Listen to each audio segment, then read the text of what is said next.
네, 여러분 안녕하세요. 요즘 소리의 임세영입니다. 여러분, 북한 사이트가 국내에서는 원래 접속이 안 됐습니다. 차단을 하고 있었는데, 자, 북한 관광 사이트가 한국에서 접속이 되기 시작을 했습니다. 북한 당국이 직접 운영하는 북한 관광 안내 사이트 조선관광이 국내에서 자유롭게 접속할 수 있는 것으로 19일 확인됐다. 그 배경을 두고 정부가 새해 들어 북한 개별 관광 허용을 추진하는 상황과 맞물려 이런저런 관측이 나오고 있다고 합니다. 이건 엄연한 불법 사항인데, 북한 관광총국이 운영하는 조선관광 웹사이트는 주요 관광지, 계절별 축제 및 행사, 주요 북한 여행사, 비자 발급 방법 등을 소개하고 있고, 웹사이트 주소는 북한 당국이 운영하는 사이트임을 의미하는 gov.kp 이렇게 끝난다고 합니다. 이 사이트는 2017년에 개설이 됐는데 일부 매체를 통해서 국내외로 이제 소개된 적은 있기는 합니다. 근데 접속은 되지 않았었던 상황이었고요. 북한 정부가 운영하는 사이트는 국내에서 접속이 차단되어 있습니다. 정보통신법 제44조 7항에 보면은 불법 정보 유통 금지법에 따라서 방송통신심의위원회가 해외 불법 사이트로 지정을 한 거죠. 그리고 KT나 SKT, LG U+도 북한 사이트 국내 접속을 차단을 하고 있기 때문에 국내에서는 볼 수가 없었던, 열리지가 않았던 사이트입니다. 그런데 이제 그냥 국내 인터넷망으로도 접속이 된다는 거예요. 자, 이 사이트를 보면은 큰 글씨로 조선민주주의인민공화국 국가관광총국이라는 기관명이 명시되어 있고, 작은 글씨로 조선민주주의인민공화국 국가관광총국은 나라의 관광사업을 통일적으로 지도관리하는 국가관광관리기관이라고 소개를 하고 있습니다. 조선민주주의인민공화국은 1987년 9월 세계관광기구 UNWTO의 정회원국으로 가입을 했고요. 1996년 4월에 태평양 아시아 여행협회 PATA에 가입이 되어 있다는 설명과 함께 관광총국 본부가 북한 평양 주소와 전화번호, 팩스번호, 이메일 주소, 산하기구인 조선국제여행사, 중국 베이징, 단둥, 선양, 상하이 등 주재사무소 연락처도 적혀 있다고 하네요. 자, 이 사이트는 김정은 국무위원장의 관광 관련 지시를 담은 불멸의 영도, 북한 내 주요 명소를 소개한 관광지, 우리의 테마 관광격인 주제관광, 계절별 축제 등을 소개하는 축전 및 행사, 여행사, 호텔 등의 시설을 소개한 봉사시설 등의 메뉴로 구성되어 있는데, 우리말로도 되어 있고 영어, 중국어, 러시아어, 일본어로도 기재가 되어 있다고 합니다. 글쎄요, 관광의 물꼬가 트이면 어떻게 될까요? 지금까지 문화가 스며들면서 북한에도 많은 변화가 일어났죠. 이제 북한 주민들에 있어서. 그에 따라서 이 수뇌부들, 머리 쪽에 있는 높은 양반들은 더 옥죄기 시작하는 거죠. 이탈주민을 막기 위해서. 자, 그리고 이렇게 관광이 자유롭게 개인적으로 가게 된다면 어떤 문제들이 있을까요? 기본적으로 우리나라 박왕자 여사 피습 사건, 금강산 여행 떠났던 박왕자 여사를 조준 사격해서 살해를 한 사건이 있었고, 그리고 미국의 원비어 같은 경우는 자세히 알려지진 않았지만 일단 미국으로 송환이 된 후에 목숨을 잃었죠. 문제는 이 북한 당국이, 당국도 아니지, 어떻게 북한이 당국이야, 씨. 북한 이 집단에서는 그런 문제에 대해서는 일체 사과가 없었습니다. 그리고 문재인 정부에서도 문제조차 삼지를 않았습니다.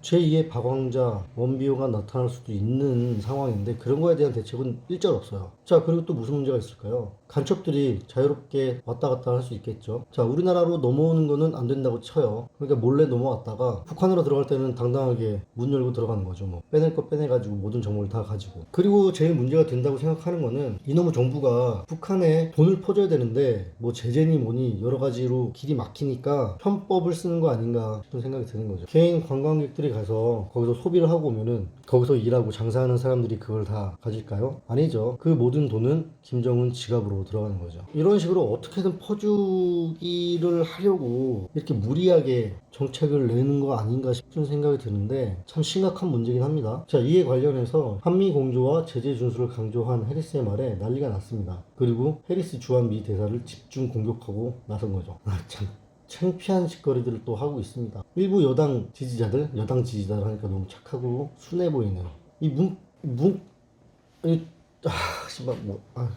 아니, 해리스 대사 코수염을 가지고 문제를 삼으면서 코수염 뽑기 퍼포먼스를 또 했네요. 아유, 쪽팔리게 저기 가서 저 지랄들을 하고 있는 거 보니까, 아유. 아니 국회의원이라는 작자들도 거들어요. 거들어. 태평양 함대 사령관을 했으니 외교에는 좀 익숙하지 않을 것이다. 야, 민주당이 이런 말 할 자격이 있나? 문재인 외교 잘해? 외교는 무슨, 아니 그냥 대사가, 아니 틀린 말 한 거 아니잖아요. 지금 대북 제재도 걸려 있고 하니까 미국이랑 협의해서 진행을 해야 된다. 이게 뭐가 잘못된 말인지 모르겠네요. 비장의 카드를 내놨는데 못 쓰게 하니까 괜히 뿔나가지고 떼쓰는 거 아닌가 싶기도 한데 정말 창피합니다. 하는 짓거리들 보면. 해리스 대사가 일본계 미국인인데 그걸 가지고 또 비아냥거리고, 아휴 쪽팔리다 진짜 하는 짓들이. 여기서 북한이 또 한번 거들죠. 우리 민족끼리에서 해리스 대사를 향해서 사실상 현지 총독 남조선을 한낱 식민지로밖에 보지 않는 태도. 아휴, 그렇게 그냥 북한에 돈 못 갖다 줘가지고 안 달랐나? 야, 국제적으로 약속을 했고 규칙을 정해놨으면 지켜야지. 다른 때는 아무 말도 못하더니 북한 문제 얘기만 나오면 아주 그냥 득달같이 달려들어가지고 물고 뜯고 핥히고, 쪽팔린 줄 알아야지. 그러니까 일본계 미국인이라고 코털 기른 게 어쩐지 그럴 줄 알았다. 일본 놈 같더라. 이런 식으로 이제 비하 발언을 했더니 듣다 이제 본인도 사람이니까 화가 났겠죠. 20세기 일제에 저항한 한국의 독립운동가 중에서도 코수염을 길렀던 사람들이 있다며 안중근 의사와 안창호 선생을 예로 들었다. 왜 거기 가서도 일본 쪽팔리냐고 그러지. 코수염 길렀다고. 야, 코수염 길르면 다 일본인이냐? 쪽팔리게 진짜. 너희 몇몇 때문에 대한민국 국민이 다 쪽팔려진다 진짜. 인권 하면서 이것도 인권 침해 아니야? 전 세계로 보도가 됐는데 대한민국을 도대체 뭐라고 생각하겠습니까? 제발 좀 생각하고 저질러라. 저지르고 생각하지 말고. 가관이야. 해리스 참수 경연대? 아니 이거 꼭 하는 짓이 북한 놈들 하는 짓 아니야 이거? 북한 놈들? 쳐 웃으면서 뽑고 있어요 또. 아이고 씨. 제발 북한에 쩔쩔 매지지 말고 좀 강경하게. 강경화 있잖아 내 친구. 그 이름처럼 강경하게 좀 대응을 좀 해봐라. 뭐 책 잡힌 게 있다고 이렇게 절절매면서 그냥 못 퍼져서 안 달랐어. 북한 관광이 재개돼서 정말 문화가 자연스럽게 흡수가 돼서 평화 통일로 연결이 된다면 더할 나위 없이 좋은 방법이겠죠. 하지만 냉정하게 보자면 될 것 같습니까? 한두 번 겪은 것도 아니고. 자, 자유한국당이 비례정당 이름을 새로 내놨습니다. 이름은 미래한국당. 저는 참 이름 잘 지은 것 같아요. 미래한국당. 어감도 나쁘지 않고 좋은 것 같습니다. 자, 이에 대해서 4+1 협의체. 어디서 듣도 보지도 못했던 협의체? 4+1? 편의점이냐고. 난리가 났습니다. 난리가 났어. 미래의 한국당으로 한다고 그러니까 물의 한국당이 낫다. 정당 해산 심판 청구 소송을 낼 것이다. 꼼수가 가관이다. 공당이 택할 정상적인 방법이 아니다. 뭐 이런 반응들을 보이고 있는데 저들이 하는 소리 다 개소리죠. 자유한국당이 추진 중인 비례대표용 많이 꼬이네. 자, 자유한국당이 추진 중인 비례대표용 위성정당 미래한국당에 대한 선거법 개정안 처리에 힘을 모았던 4+1 협의체. 자, 여기서 4+1 협의체 다시 한번 상기시켜 드릴게요. 더불어민주당, 바른미래당, 정의당, 민주평화당, 대한신당 이렇게 되겠습니다. 18일 일제히 비판을 쏟아냈다. 이들은 편법, 국민의 눈을 속이는 것이라며 헌법재판소에 정당 해산 심판을 청구하겠다고 했다. 무슨 이유로? 무슨 근거로? 아무런 이유, 뭐 잘못한 게 있어야 뭐 정당을 해산하라고 청구를 하지.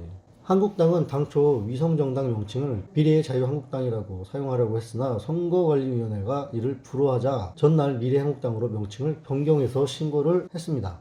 자, 이에 대해서 이 4+1이라고 하는 협의체, 이들이 이런 말을 할 자격들이 있는가 모르겠습니다. 민주당이 말한 것처럼 선거제도를 악용해서 바꾼 게 누군데? 너희 아니냐? 선거법을 너희들한테 좋게 바꾼 게 너희들이잖아. 선거제도를 바꾼 게 너희들인데 그 바꾼 선거법에 의해서 다시 헤쳐나가려고 하는데 그게 무슨 잘못된 거야? 민주당 니네 비례민주당 만들기만 해봐라. 아주 그냥 난리 날걸. 이렇게 난리치면서 피를 토하면서 반대해놓고서 니네 만든다고 하면은 모르겠다. 니네 만들 수 있을 것 같긴 한데 지금 명분 찾으려고 부단히 애쓰고 있는 것 같습니다. 공당이 택할 정상적 방법이 아니라. 야, 공당이 그렇게 선거법을 마구잡이로 날치기로 바꾸면 안 되죠. 매우 부적절하죠. 너희들도 그러면 당당하게 국민의 심판을 받아. 민의를 왜곡하는 제도를 악용하는 것은 바람직하지 않다. 민의를 왜곡한 건 너희고 너희가 민의를 왜곡해서 만든 선거 제도를 그래도 온당하게 받아들이고 그게 대해 대처해 나가는 거야. 안 그렇습니까 여러분? 대한신당 김정현, 국민의 눈을 속여 표를 얻으려는 거야. 국민이 바보냐? 뭘 속였다는 거야 도대체? 아니 뉴스에 이렇게 언론에 다 나오는데 뭘 속였다는 거지? 아니 뒤에 나가서 누가 몰래 만들었어? 안 만든다고 그러고 몰래 만든 것도 아니고 대놓고 만들고 있는데 무슨 눈을 속인다는 거야? 이해가 안 되네. 너희들도 다 알고 있잖아. 너희들도 알고 있으면 국민들도 알고 있다고. 법무부 장관, 국무총리, 대통령 권한대행까지 한 황교안 대표가 있는 정당에서 이처럼 편법, 탈법? 편법, 탈법은 아까도 얘기했지만 너희들이 제일 많이 하는 거고 너희들은 더 이상 얘기하면 안 되지. 어떻게 그렇게 낯짝이 두꺼워. 어처구니 없다? 그래, 어처구니 없다. 다 너희들 얼굴에 침 뱉게 하고 있는 거야 지금. 뭐 정당 해산 심판 청구를 한다고? 무슨 이유로, 무슨 근거로, 뭘 잘못했는데? 어? 자, 바른미래당, 무리한국당. 참나. 꼼수가 과간이다. 바른미래당 니네가 꼼수 제일 많이 부리잖아. 여기 붙었다 저기 붙었다. 민주평화당 두고두고 미래세대의 부끄러운 정치사. 그거는 이미 벌어졌다. 두고두고 미래세대의 부끄러운 정치. 자, 이번에 날치기 통과된 선거법, 공수처, 그 외 수많은 법안들 정말 부끄러운 짓들 알아야지. 바른미래당, 민주평화당, 대한신당, 정의당, 얘네 다 뭐예요? 기존에 있던 선거제도대로 선거를 치르면은 자기네들이 살아날 수가 없으니까 이 비례대표제 통해가지고 목숨 연명하겠다고 민주당한테 찰싹 달라붙어가지고 억지로 우격 법안을 통과시켜 놨더니 자유한국당에 이런 방법이 있을 줄은 몰랐던 거죠. 그러니까 지금 얘들 난리가 났어요. 지금 이거 어떻게 해야 되냐 어떻게 해야 되냐. 지금 앞에서 말을 이따구들을 하고 있지만 속에서 애가 끌 거예요. 그러니까 너희들도 좀 뚝심 있게 살기 위해서 여기저기 붙어 다니지 말고 죽더라도 장렬하게 전사하는 쪽을 택했어야지. 제가 볼 땐 이 정당들은 대한민국을 위해 정치하려고 있던 사람들이 아니에요. 자기네 목숨줄 한 번 더 연명하고 자기네 정당 등치 한 번 더 불려보려고 하다가 생각지도 못한 수에 뒤통수 맞으니까 멘붕 와가지고 우왕좌왕 할 것 같아요. 그러게 여당에 개처럼 들러붙어가지고 콩고물이나 얻어먹으려고. 아휴, 병신 그지 새끼들처럼. 정말 여러분 이번 총선 중요하다는 거 너무나 잘 아시죠? 이런 분들이 많이 계시더라고요. 민주당 정말 너무 못한다. 그렇다고 자유한국당이 막 잘해가지고 여기를 뽑아줘야겠다. 이건 아니다라는 분들이 많은데 그래도 선거를 포기하면 안 되고요. 뽑을 사람 없다고 해서 다른 데 이렇게 표 주고 그러면은 또 이번과 같은 사태가 나타납니다. 대통령 한번 잘못 섰다가 지금 2년 만에 나라가 지금 축이 흔들리고 있잖아요. 그래도 보수 정당이 정권을 잡았을 때가 나라가 잘 굴러갔습니다. 그래도 저 진보 진영에서는 뭐 이상한 말도 안 되는 포퓰리즘에 쌓여가지고 좋은 말, 이쁜 말, 감수성 깊은 말로만 국민들 호도하고 있는데 거기에 이제 우리가 넘어가지 않을 때가 되지 않았습니까? 싫더라도 대한민국을 위해서 정권은 분명히 바뀌어야 됩니다. 내년 총선에서 반드시 과반 이상 넘어서 이 정권의 독재 막아야 될 것 같습니다. 우리는 늘 행복하자고요. 감사합니다.